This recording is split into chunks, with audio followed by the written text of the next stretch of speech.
ഒരു ഡിവൈഎഫ്ഐ പ്രവർത്തകന്റെ സാമൂഹിക പ്രതിബദ്ധത എന്താണെന്ന് തെളിയിക്കുന്ന ഒരു ദൃശ്യം സോഷ്യൽ മീഡിയയിൽ കഴിഞ്ഞ ദിവസം രാത്രി മുതൽ വൈറലാണ്. വയനാട് പൂക്കോട് തടാകത്തിൽ അബദ്ധത്തിൽ കാൽവഴുതി വീഴുന്ന ഒരു കുട്ടി. ആ സന്ദർഭത്തിൽ അമ്മയുടെ നിലവിളി ഉയരുകയാണ്. അത് കണ്ട് സമീപത്ത് നിന്ന ഡിവൈഎഫ്ഐ പ്രവർത്തകനും CPM തളിപ്പുഴ ബ്രാഞ്ച് അംഗവുമായിട്ടുള്ള ഷെഫീറിൻ്റെ ആ ഇടപെടൽ എങ്ങനെയെന്ന് നോക്കിയേ.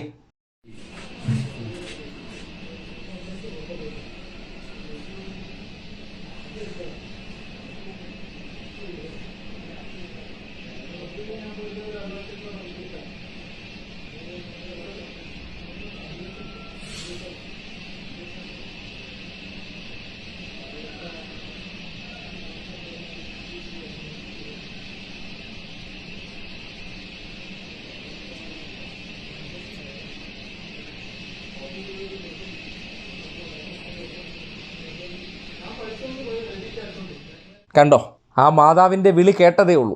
സ്വന്തം ജീവൻ പോലും പണയം വെച്ച് തിരിഞ്ഞും പിരിഞ്ഞും നോക്കാതെ വെള്ളത്തിലേക്ക് എടുത്ത് ചാടുകയാണ്.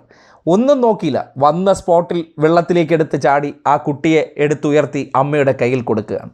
എത്ര മനോഹരമായ കാഴ്ചയാണ്!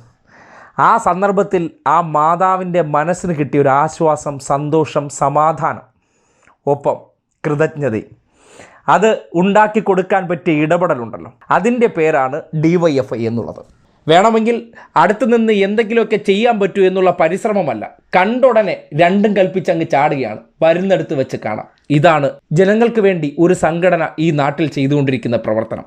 ആ പ്രവർത്തനത്തെ മറികടക്കാൻ പലതരത്തിലുള്ള വ്യാജ പ്രചരണങ്ങളും മാധ്യമങ്ങളെ ഉപയോഗപ്പെടുത്തിക്കൊണ്ട് തെറ്റിദ്ധാരണ സൃഷ്ടിക്കാൻ നുണക്കഥകളും ഉണ്ടാക്കുകയാണ്.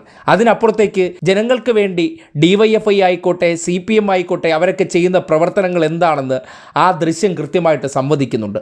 പൊതിച്ചോറായിട്ട് ആശുപത്രികളിലേക്ക് എത്തുന്ന അവർ, ജനങ്ങളുടെ രക്തം സംബന്ധിച്ച പ്രശ്നങ്ങൾക്ക് ബ്ലഡ് ബാങ്കുകളിലേക്ക് ഓടിയെത്തുന്നവർ, അങ്ങനെ പലതരത്തിലുള്ള ജീവകാരുണ്യ പ്രവർത്തനങ്ങൾ ചെയ്യുന്നവർ, കണ്ണിൻ്റെ മുന്നിൽ ഒരു അപകടമുണ്ടായാൽ പോലും എങ്ങനെയാണ് ഇടപെടുന്നു എന്നതിൻ്റെ തെളിവ് കൂടിയാണ് ഷെഫീറിൻ്റെ പൊടുന്നനെയുള്ള ആ പ്രവൃത്തി. അതൊരു പക്ഷേ ആ കുഞ്ഞിൻ്റെ മാതാവ് മരിച്ചാലും മറക്കാത്തൊരവസ്ഥയുണ്ടാകും.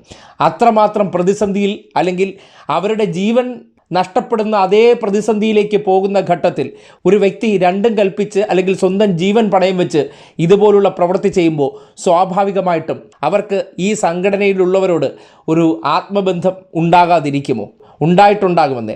അതൊക്കെ തന്നെയാണ് ഇവിടെ മൂന്നാം വട്ടവും ഇടതുപക്ഷം വരുമെന്നുള്ള പ്രതീക്ഷ ഉണ്ടാകുന്നത്.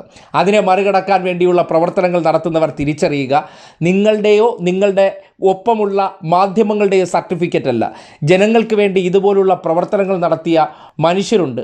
ആ മനുഷ്യർക്ക് മറ്റുള്ളവർ നൽകാൻ പോകുന്ന ആ പിന്തുണ, അതിലാണ് വിശ്വാസമെന്ന് പിന്നെയും പറയേണ്ടി വരികയാണ്.